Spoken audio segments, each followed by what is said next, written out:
Hello, and welcome to the 741 channel. Today we're going to take a look at two classic shortwave receivers and see if we can figure out if one is better than the other. The two radios I'm going to be looking at are right here behind me. The first one is my old Radio Shack DX-440, and the other one is a Radio Shack DX-390. So both of these radios came out in the 90s. The DX-440 came out first in sort of the late 80s, early 90s, and then was replaced sometime in the mid-90s by the DX-390. Now, in form and function, both radios are very similar, although the 390 has a few more bells and whistles, as you'd expect, being a newer model. So both radios were made by Sangean for Radio Shack, but Sangean sold their own branded version of the radio outside of Radio Shack's. So out in the wild, you may come across one of these radios that's branded with Sangean rather than Radio Shack, but for all intents and purposes, it's the same radio. So taking a look at both radios side by side, we can see that the DX440 is physically smaller in every dimension than the DX390. You can see on the DX440 that the LCD screen is smaller than what's on the 390, and some of the indicators like power, FM stereo, and the signal meter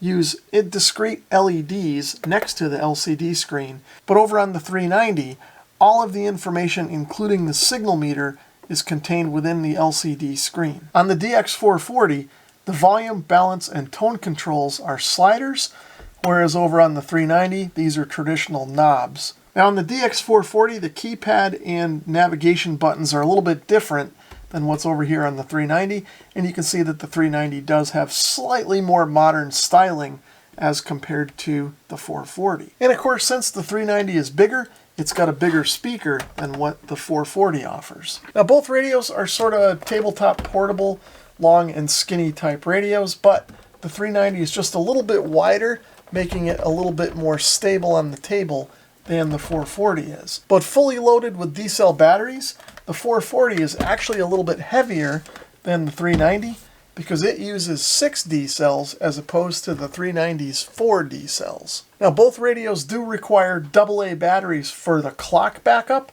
The 440 uses 2 AA's, whereas the 390 uses 3 of them. Now another physical difference between the two radios, the DX390 has a plastic bail to lean it over on the table, whereas the 440 has a wire bail for support. Another difference is that the 440 uses an RCA F-style connector for its external antenna input and has a switch to be able to toggle between the internal and external antennas, whereas the 390 uses a typical 3.5 millimeter jack for its antenna connection and presumably has a built-in switch so that when something is plugged in, it automatically knows that an external antenna is in use and switches from internal to external. One last physical difference I'll mention is that the 390 has a fold-away carry handle.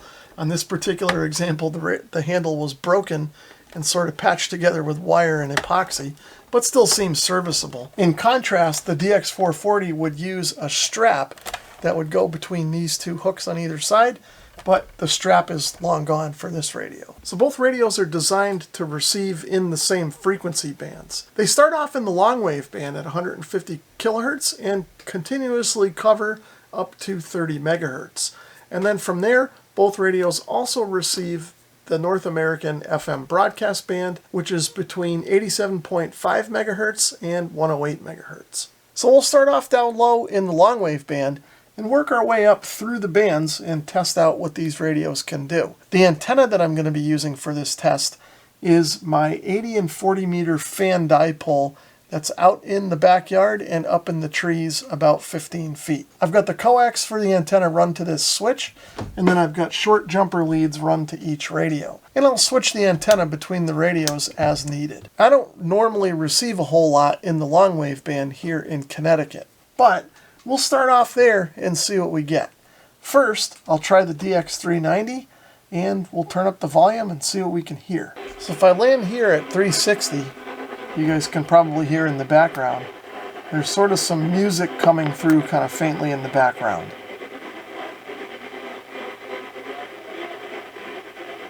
But it doesn't sound really usable at the moment. Let's switch over to the 440 and see what we get there.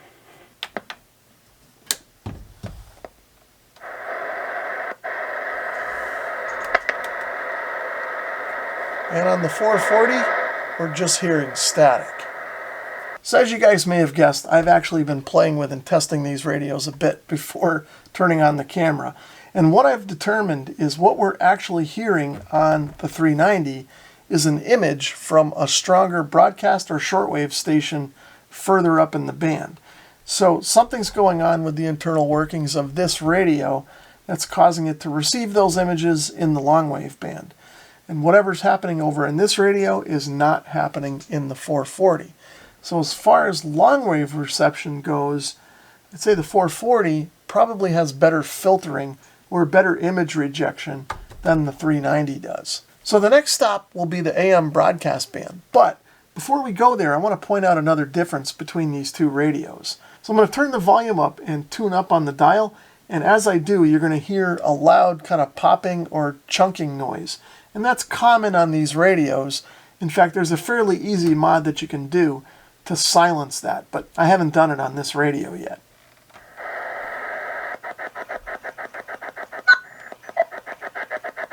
If we turn the volume up on the 390 and I tune around, you can hear it doesn't do that. But one thing that it does do as it's tuning is it mutes the audio. Now some users find that annoying, and there's also a pretty easy mod to bypass the muting function, which I've obviously not done in this radio yet either. So for me, neither of those behaviors is particularly ideal, but I think I prefer the muting of the 390 over the chunking of the 440. So it seems like long wave was a bust. On the DX-440, I wasn't receiving anything.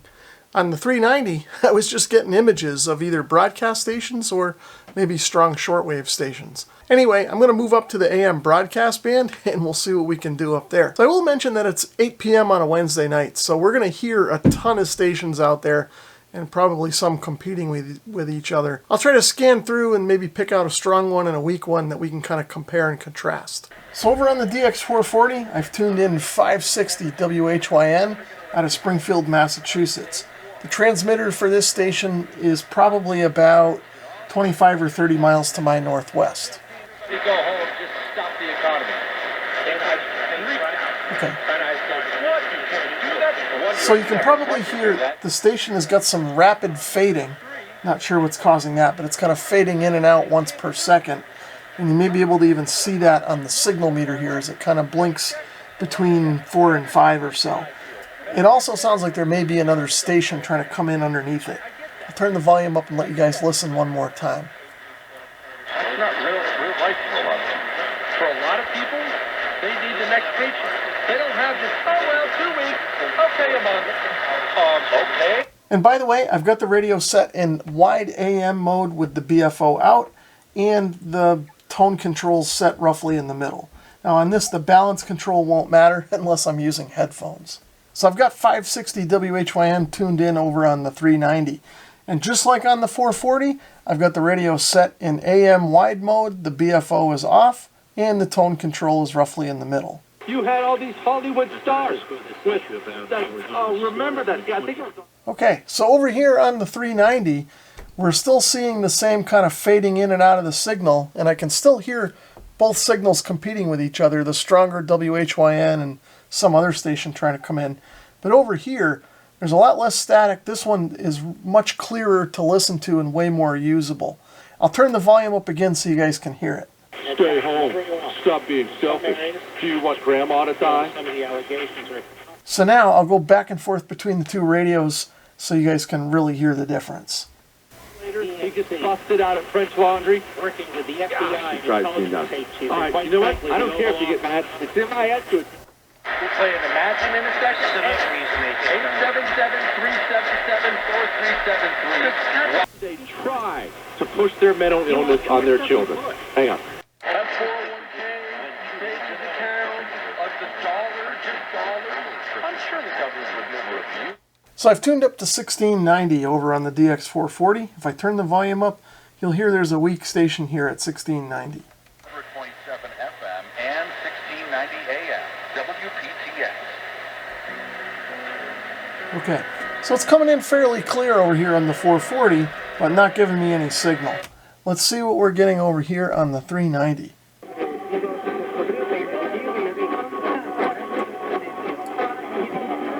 Okay, over on the 390, sounds like we're getting 2, maybe 3 stations all at once with that rapid cycle fading going on. Let's try the 440 again.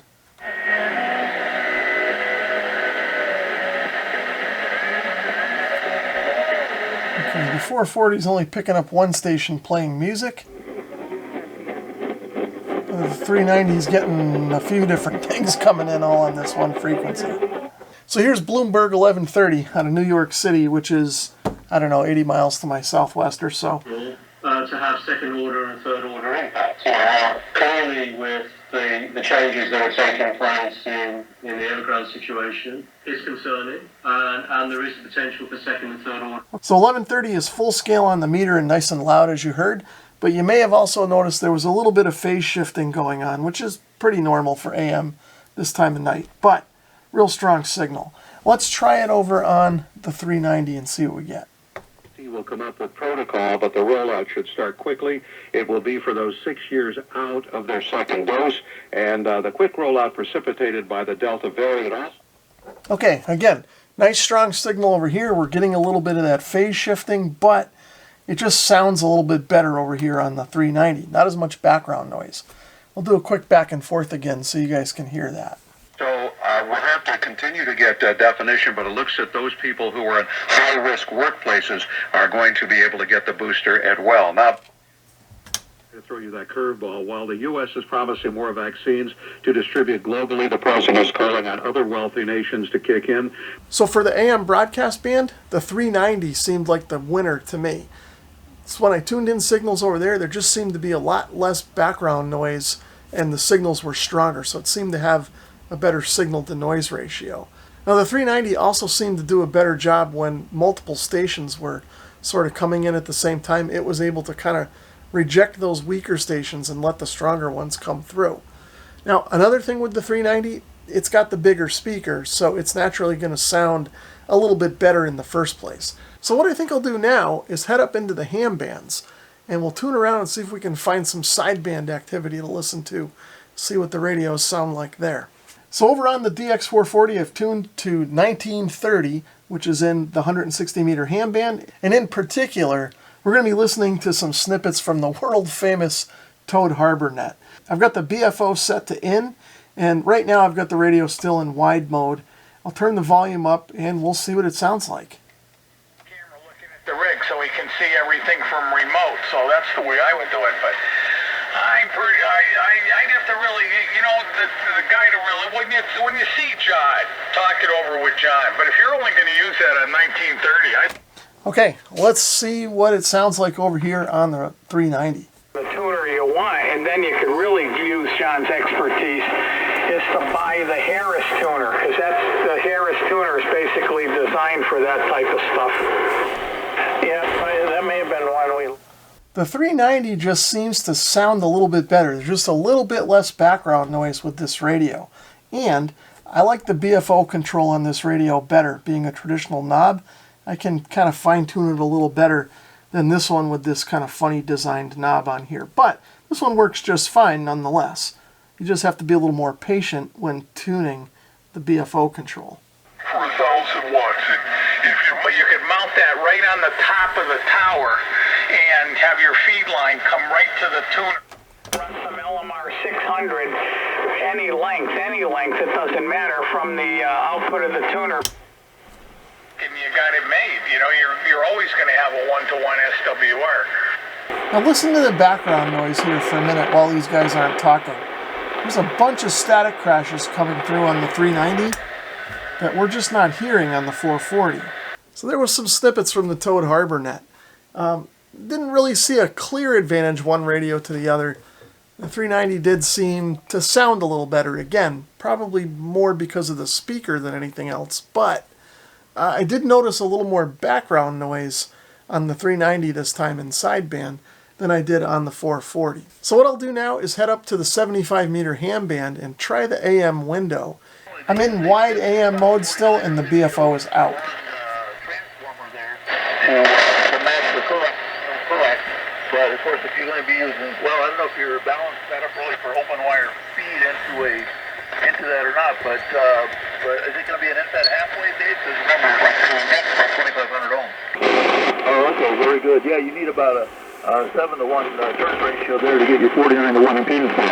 In any case, well, very good. That'll be interesting. And I don't know. Everybody I know that's been using an inside half wave, including myself, has been pretty happy with it. But Dave, thanks for being in there and doing a great job getting things rolling as well early on today. So Frank, N9FWS, you're up next with Steve with KDB and Roger. Just like we've been noticing, the background noise seems just a little harsher on the 440 than the 390, which makes the signals a little more listenable over here on the 390.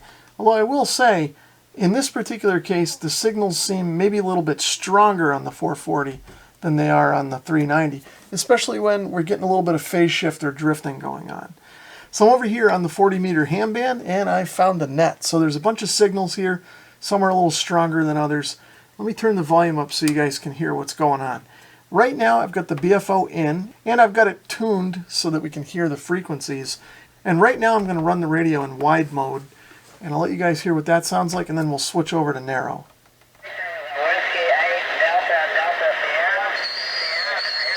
Okay. So I can hear some noise coming in from an adjacent frequency. It's kind of making it hard to listen to. Cut that over to narrow. And the audio gets a little bit muddy, but it gets rid of the noise coming from the adjacent frequencies.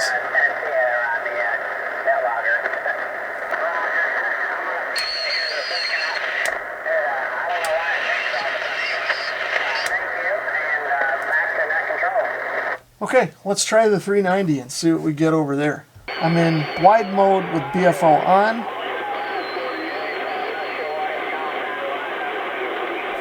So now I'm going to cut this over into narrow mode, and let's see if it sounds any better.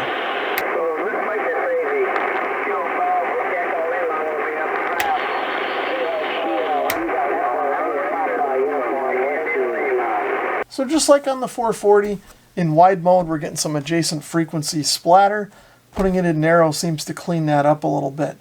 So a little hard to tell in this situation, but it seemed like those weaker sideband signals were just a little easier to hear on the DX-440 than on the 390. When I switched from wide to narrow in both radios, it did seem to cut out a lot of that adjacent background noise that was making the signals a little harder to understand. But like I said, it just seemed a little bit clearer on the 440 than the 390. It's getting a little bit late in the evening, so I don't know if we're going to hear much on any bands higher than this, but I'll tune around in the 20 meter handband and see if we can hear anything there. Background noise should be a lot quieter, so maybe we can pull out some signals. So I think I found something on 20 meters. Let's see if we can grab it before it fades away. I practiced everything, and then they said, oh.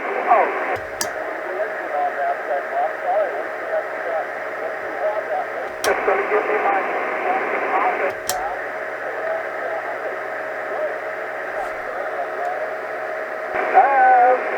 They finally pulled in another truck about a week later and said, okay, we'll settle with you.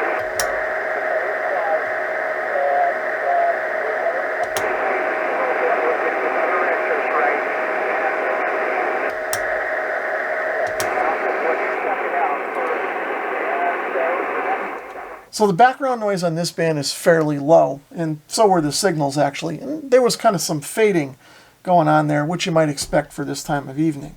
Anyway, I tried to switch back fairly rapidly so we could kind of get a good snapshot of what those signals sounded like. And once again, it sounded like the 390 was pulling them in quite a bit better than what the 440 was. So it seems like with a low background noise here on 20 meters, the 390 had a clear advantage over the 440. So I think the previous clips give us a pretty good idea of how these radios work on the broadcast and shortwave bands. Let's try the FM band on these and see what they do over there. Now, I believe that both of these radios will default to the whip antenna that's on them for the FM band. I don't think it'll use the external antenna, but I'll leave the external antennas connected. Since I'm down here in the basement with a bunch of LED lighting, if the radios do use the external antenna, or maybe if the external antenna helps enhance the signal coming into the whip, we'll get a better chance at getting a better look at how these things work on FM. So I'm going to start off here on 91.7. This is the closest and probably strongest station to my location. This is actually the station for the University of Connecticut, WHUS. Let's turn the volume up and see what it sounds like. Brain can work very differently in a more, perhaps a more profound and certainly possibly a more insightful way under psychedelics. That when I switched my antenna, the signal got stronger when the external antenna was over on this radio. So it is definitely having an effect, if not directly connected. Quick question. I remember hearing that the brain can hold every memory you've ever had. It's just a struggle to actually remember those things. Is that true? Like, does our brains actually remember since, like, birth? Well, it seems to be the case, that's right. And the reason we know that, of course, is as people get older and get demented, the most recent memories disappear first. So it sounds pretty good with that nice strong signal. I'll tune around and see if I can find something a little weaker, and we'll see what the difference is. So I found a pretty weak station over here on the FM band, 89.7 to be exact. Not exactly sure what this station is or where it is, but let me turn the volume up. You guys can hear it. We will be paying people to move away from certain areas. We work through zoning laws and tax laws and insurance rules, essentially prohibit people from living in certain areas. And again, I've got the external antenna switched over so it's on the 440. If I switch it off, you can hear the signal goes away. So I'm going to switch the switch and we'll try over here on the 390. Okay. We turn the volume up. We can't hear anything. And just to be sure, I'll switch the switch back and forth a little bit.